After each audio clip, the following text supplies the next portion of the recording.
Good evening and welcome tonight. Life gradually returns to Maiduguri, the Borno state capital, as military recaptures more seized territories from Boko Haram.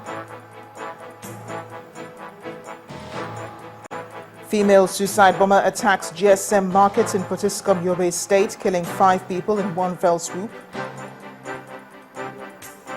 President Jonathan rules out formation of interim government, calls it unconstitutional. And 89 boys abducted from examination hall in South Sudan may be recruited into the military.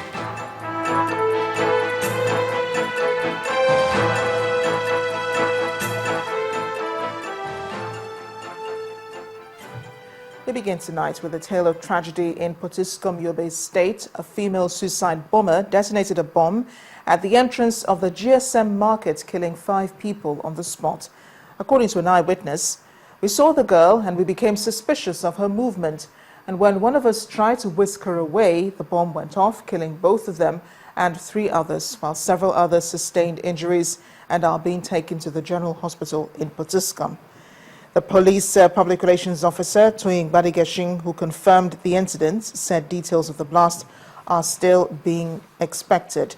According to him, yes, I can confirm to you that there is a blast at the Kasuwan Jaguar markets in Pisum, where it happened last month, but how it happened and the casualty figures have not been known.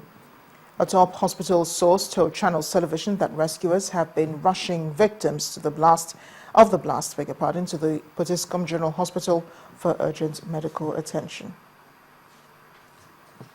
Now, Maiduguri, the capital city of Borno State, is coming alive again. The streets are bubbling with activity. Residents there say that they're now more relaxed, all thanks to the successes recorded by the Nigerian military in hunting down Boko Haram. And for most of them, there is nothing as good as returning home. Well, our correspondent Larry Lasisi was in the state recently and reports that there are 6,000 internally displaced persons living in one of the schools in the state. The ancient city of Maiduguri, capital of Borno State. The city is busy and bustling with life, with security officials dotting most streets. They are assisted by members of the Civilian Joint Task Force, a union that has brought some peace to the city. Well, we must have to thank the effort of the security agents. This is the first time we've seen actions in them, with in cooperation with other security agents from neighboring countries. In fact, life has been so terrible right from the initial stage. But in fact, the position of the military and the coming up of the civilian JTF has given the citizenry confidence and courage to stay back. So people now are relaxed. Everybody is going about his normal business because everything is under control. They're hopeful that the conflict with the insurgents will soon be brought to an end. By the grace of God, within the next 2 to 3 months, it will be things of the past. With the enthusiasm now of the military and what they have now on ground, I'm confident this thing will be brought to an end. This is one of the camps set up to accommodate internally displaced persons, victims of the crisis in other parts of the state. They hope they will soon return home.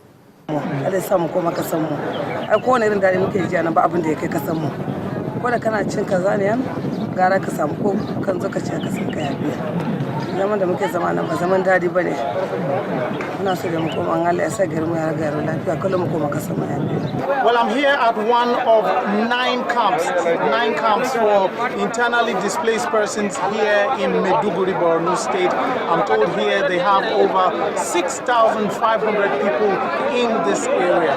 Now, I used the chance to speak to some of them to understand how prepared they are for the elections.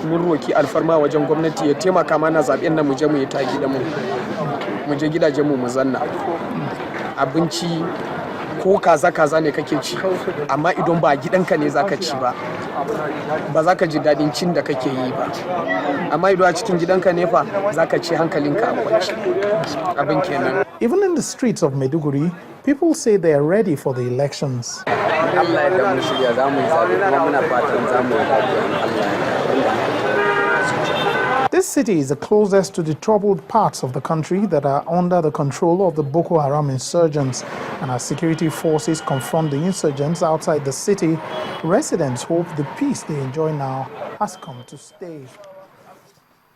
Now, internally displaced people in Abuja are also willing to return to their various homes in the northeast, but not until full military security is provided.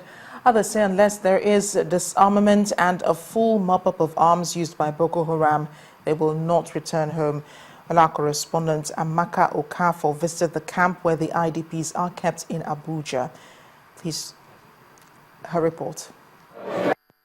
Not much has changed at this internally displaced persons camp in a poor area of the Federal Capital Territory. Makeshift houses, poor sanitary conditions, and lack of basic amenities. Although they are happy with the progress being made by the military in recovering many communities in the northeast, they express fear that there might be a renewed attack if they return home. Mudin gaskiya har yanzu muna da tsoro. Akwai tsoro. A lokacin da muka sha wahala, ƴaƴanmu za a kama namiji a yanka a gaban ki mace. Ƴaƴanmu da mun aifa mun rasa ba ma da shi. Maza mu mun rasa ba ma da shi. Abincin mu gidajen mu.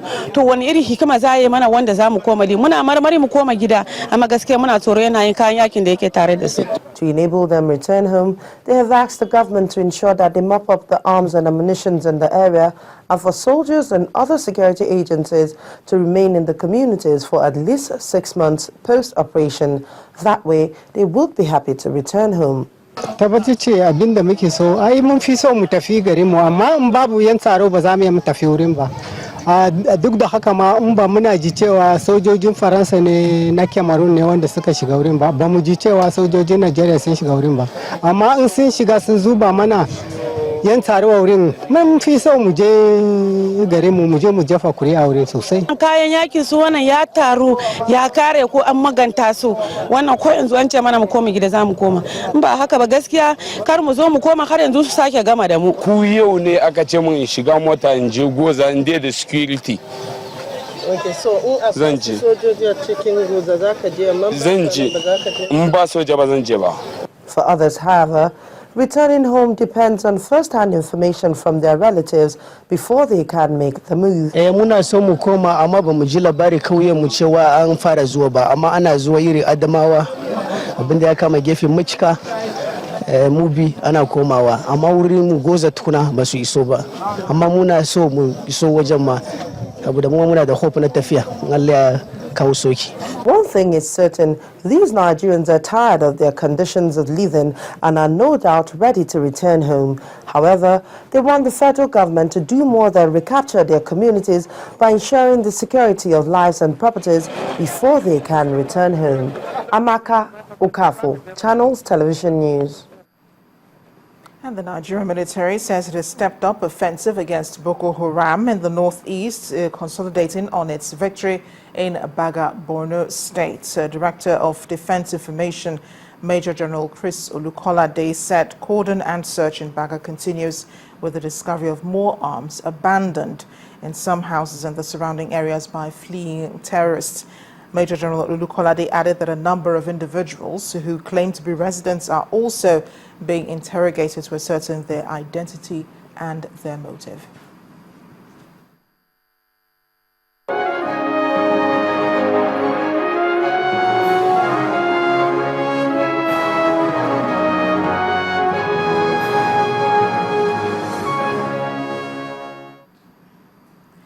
It's almost a year since the schoolgirls were abducted from Chibok town in Borno State, and the Nigerian military is intensifying efforts to get them freed.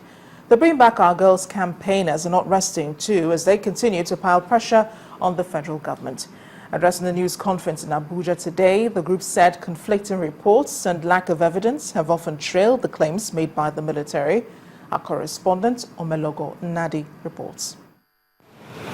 It's only 51 days less than a year since the over 200 secondary school girls in Chibok, Borno State were abducted by members of the militant group Boko Haram, and about 300 days since the Bring Back Our Girls campaigners commenced their protests for the rescue of the girls.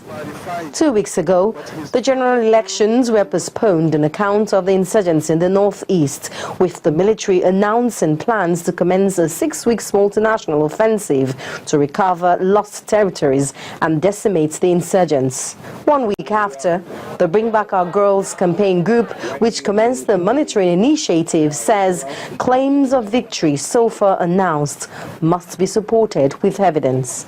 Government and the military must come to terms and appreciate that presently they have an integrity and credibility deficit due to the litany of misinformation, disinformation, and inconsistencies and outright falsehoods in the past.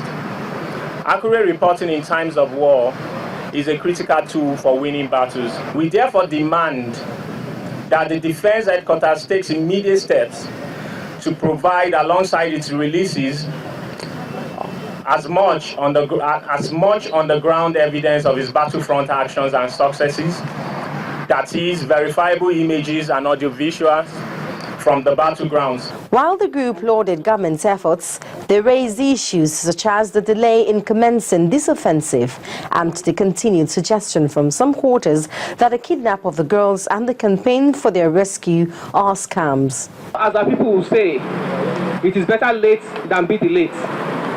If the president has realized now that he had made a mistake, I think and he has realized that he needs to do something about it, we can all give him the support that he needs to get done what he needs to be done. However, the questions will remain. How come for 5 years you left this wound festering, only for you to come out at the twilight to say that you underestimated them? Hopes are high on the ongoing multinational counterinsurgency, especially by parents of the abducted girls who have consistently attended these meetings, some who are also internally displaced. Many of them say they look forward to going back home. Omelogo, Nadi, Channels Television News.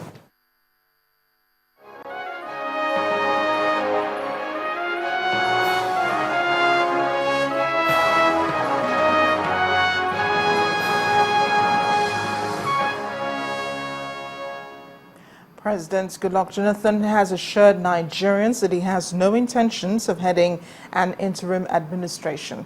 The president insisted that insinuations about interim government is nothing short of treason, as there is no such provision in the Nigerian constitution.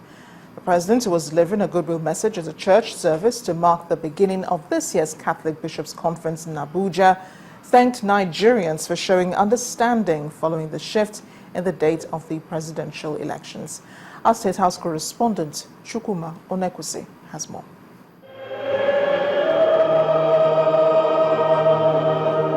The Catholic Bishops' Conference plenary usually commences with a church service.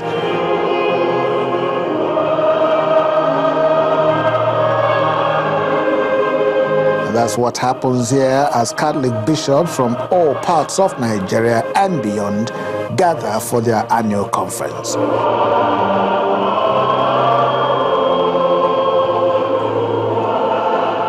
They also have in their midst, as a special guest of honor, President Goodluck Jonathan and other top government functionaries. This year's theme centers on family as the fulcrum of a nation. The Archbishop of Abuja, John Cardinal Onayeko, said a stable family has its impact on the nation, no matter the differences. On politics, he said politicians should serve for the common good, shunning hate campaigns and lies. He called for more trust on the electoral process. Mr. President has declared publicly that he is committed to a free and fair election. While we believe him, we hope that he will not allow any of his supporters to poison this his holy reserve. In his goodwill message, President Jonathan, as if to answer the Cardinal, thanked the Catholics and indeed Christians for their prayers at a time insurgency is still raging. His goodwill message to the nation as it concerns the elections is reassuring. There's no way Goodluck Jonathan was elected by the people with a clear mandate will now go and head an interim government without a mandate. So the only interim government that anybody can contemplate is a military government, which of course will not be accepted because ECOWAS in the first place will not accept it. That's why we forced Burkina Faso to take the decision they took. AU will not accept it. The UN will not accept it. And Nigeria cannot be a pariah state at this present generation. So any insinuation about interim government, to me, is treasonable. And people are supposed not to talk about it. My conviction, and very strongly too, is that elections will be conducted as scheduled by INEC.